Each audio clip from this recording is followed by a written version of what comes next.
Bismillahirrahmanirrahim. Assalamualaikum warahmatullahi wabarakatuh. Alhamdulillahirabbil alamin. Puji dan syukur kita ucapkan kehadirat Allah Subhanahu wa taala sehingga kita bisa jumpa lagi dalam mata kuliah pemodelan matematika dengan topiknya pada hari ini adalah dasar-dasar pemodelan.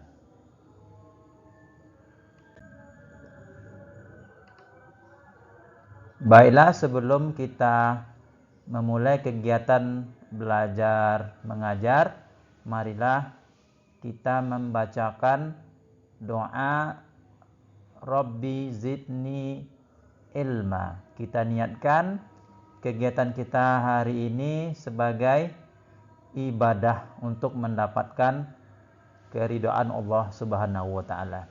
Inna sholati wa nusuki wa mayahya wa mati lillahi rabbil alamin. Sesungguhnya solatku, ibadahku, hidup dan matiku hanya untuk Allah, Tuhan semesta alam.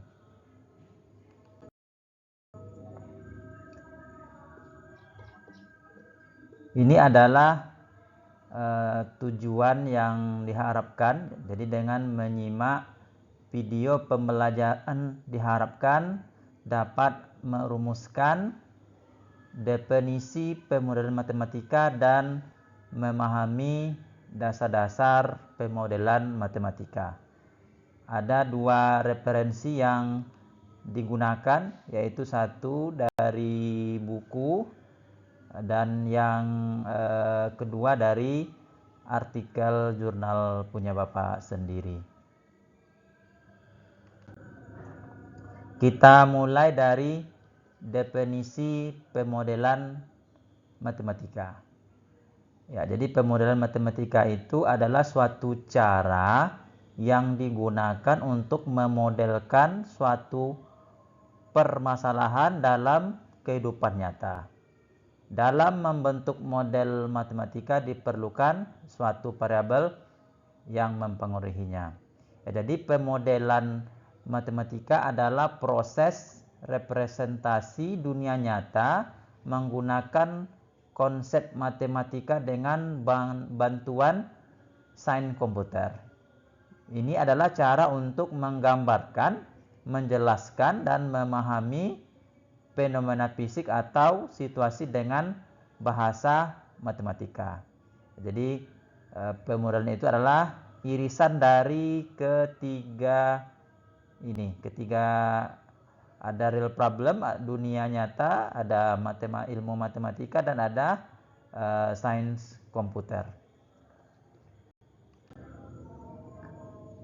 Berikutnya akan Bapak perkenalkan dengan variabel. Variabel adalah simbol atau lambang yang digunakan untuk mewakili jumlah atau nilai yang dapat berubah. Variabel ini adalah bagian penting dari model matematika karena memungkinkan kita untuk mengukur, menghitung, dan menganalisis perubahan dalam situasi yang kita amati. Contoh variabel untuk waktu adalah T, atau kecepatan itu V, suhu temperatur itu adalah T besar. Ya, dengan memperkenalkan variabel, kita dapat mengidentifikasi hubungan antara berbagai elemen dalam suatu sistem dan memprediksi bagaimana mereka berubah seiring dengan waktu atau kondisi. Oke, berikutnya persamaan. Persamaan itu adalah pernyataan yang menyatakan kesetaraan antara dua ekspresi matematika. Persamaan digunakan untuk menggambarkan hubungan matematis antara berbagai variabel dalam model. Ya, dengan memecahkan atau menyelesaikan persamaan, kita dapat menemukan nilai-nilai yang tidak diketahui dari variabel dalam konteks permasalahan yang kita hadapi. Misalkan ada persamaan dua X. Ya, jadi X itu adalah variabel yang paling sering kita pakai ya. 2X sama dengan 10. Kita dapat menemukan bahwa X memiliki nilai 5 hanya dengan membagi kedua sisi persamaan dengan 2. Dengan menggunakan variabel dan persamaan, kita dapat menyederhanakan situasi yang kompleks menjadi bentuk matematis yang lebih mudah dipahami. Ini membantu kita untuk memahami fenomena yang kita amati secara lebih baik. Oke, berikutnya ini adalah contoh pemodelan sederhana. Ya, kita diberikan sebuah kotak yang alas dengan tutupnya itu 2 lapis ya, kotak yang biasa kita jumpai. Ya, tujuan kita adalah untuk mencari ukuran kotak. Yang kita cari itu adalah ukuran kotak, sisi dan tinggi kotak yang paling ekonomis ya. Jadi kita diminta untuk isinya itu haruslah 0,02 meter kubik ya. Jadi kotak tersebut alasnya haruslah berbentuk persegi ya, dan bahannya terbuat harganya itu 40.000. Jadi kita akan mencari sisi kotak ini yang menghasilkan volume 0,2 tetapi biaya produksinya itu paling rendah ya. Jadi di sini untuk menyelesaikan model sederhana ini kita perlu mengidentifikasi variabel-variabelnya. Jadi ada variabel sisi kotak ya, sisi kotak yang di bawah ini ya kita simbolkan dengan X, dan tinggi kotak itu kita simbolkan dengan T. Ya, dari rumus yang kita pelajari, volume itu adalah luas alas kali tinggi. Ya, atau sama dengan X kali X kali T, atau X kuadrat sama dengan T. Ini adalah dasar-dasar yang akan kita gunakan untuk mencari sisi dan tinggi yang paling ekonomis.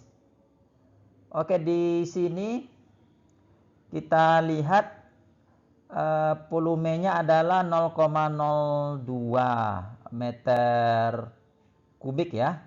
Artinya kita gunakan rumus yang di sini, X kuadrat itu sama dengan 0,02 ya. Berikutnya luas selimut kotak ya. Jadi kita alasnya itu berbentuk persegi atau X kali X, karena 2 lapis kita jadikan menjadi 2X kuadrat ya. Ini alasnya, ini adalah tutupnya dengan keempat dindingnya. Jadi berbentuk persegi panjang ya. Alas sisinya itu X dengan tingginya T, ada 4 berarti 4XT. Ya, jadi kita memerlukan 2 buah persamaan untuk mencari variabel X dengan variabel T. Ya, kita tidak akan menyelesaikan itu sekarang. Jadi di sini kita memperkenalkan variabel, ada sisi, ada tinggi, dan volumenya ini adalah rumus yang akan kita gunakan untuk mencari ukuran kotak yang paling ekonomis. Oke, berikutnya kita lompat ke model yang lebih kompleks ya. Jadi ini berhubungan dengan bidang fisika. Alhamdulillah ini artikel penelitian Bapak yang dengan tim ya, yang baru terbit di jurnal Energy Storage ya, Elsevier ya, dengan judulnya Mathematical Modeling of Unsteady Convective Flow Analysis of Water and Nano Encapsulated Phase Change Particle in Composite Enclosure Subject to rotation. Ya. Jadi di sini modelnya lebih kompleks ya. Ini ada T itu temperature, ada TF ini adalah fusion temperature. Ini adalah TMR ya, ini untuk freezing point ya. Jadi di sini untuk lebih mudahnya kita misalkan panel surya ya. Panel surya ini bekerja dengan menangkap energi matahari dan mengubahnya menjadi listrik. Namun kadang-kadang ketika matahari bersinar terlalu terik, panel surya ini bisa menjadi terlalu panas ya, dan itu suhunya bisa di atas TF ya, di atas fusion temperaturnya, di atas temperatur fusinya. Dan panas ini akan dapat menurunkan ya tentu efisiensi panel surya dan juga akan mengurangi umurnya. Ya, jadi disinilah patching material ini berfungsi. Ya, jadi patching material adalah bahan yang dapat menyerap panas ya pada suhu naik ya, jadi dia absorb, menyerap panas, dan berikutnya akan disimpannya ya. Ketika panas ini meningkat ya, bahan ini akan mencair ya, mirip dengan es yang mencair menjadi air saat kita panaskan ya. Jadi selama proses perubahan fase ini dari padat ke cair, bahan ini menyerap panas tanpa meningkatkan suhu secara signifikan. Kemudian saat matahari cahayanya berkurang, bahan ini akan mengalami fase sebaliknya, yaitu dari cair ke padat ya. Jadi saat bahan ini mengeras kembali, ia akan melepaskan panas sebelumnya yang disimpan. Ini seperti es yang membeku kembali dan melepaskan panas dalam prosesnya. Jadi dengan menggunakan bahan ini di panel surya, kita akan bisa menurunkan suhu dan otomatis efisiensinya akan bisa dijaga ya, dan akan membuat energi yang dihasilkannya optimal ya. Jadi dalam artikel ini ya sebetulnya idenya dari di bidang fisika ya, Bapak melihat kita temukan bahwa ada sebuah bahan baru yang berubah dari padat mencair kemudian padat lagi ya, ditemukan itu sangat efektif ya, tapi kita tidak tahu berapa persen efisiensi yang kita dapatkan kalau kita aplikasikan contohnya pada solar panel ini. Jadi Bapak temukan ya, dengan Bapak modelkan, berikutnya Bapak selesaikan modelnya, Bapak dapati efisiensinya itu meningkat sekitar 40%. Insya Allah ini akan kita bahas pada pertemuan ke-7 ya. Dalam slide ini ada pertanyaan dan kuis. Pertanyaan kerjakan belakangan setelah kuis. Ya, pertanyaan dijawab pada kolom komentar kanal YouTube Bapak, karena insya Allah akan Bapak upload ke YouTube ya. Kita tahu bahwa simbol X itu ada sejarahnya. Silakan nanti dicari referensi, terutama yang ditulis oleh pengarang-pengarang non-Muslim ya. Karena sebenarnya X itu erat kaitannya dengan masa keemasan zaman Islam dulu. Oke, jangan ragu untuk memberikan pemikiran atau pertanyaan atau tanggapan lain terkait materi ini. Oke, untuk kuis bisa langsung dikerjakan. Ya, Anda dapat mengikuti kuis ini dengan cukup mudah. Silakan buka aplikasi di handphonenya dan arahkan ke QR code yang ada di PowerPoint ini, dan ini akan membawa ke platform Google Form di mana Anda dapat langsung menjawab pertanyaan yang ada di form ini. Sebagai penutup kegiatan ini, kita akan membacakan doa subhanaka Allahumma wa bihamdika asyhadu an la ilaha illa anta astaghfiruka wa atubu ilaik. Mungkin demikian. Terima kasih.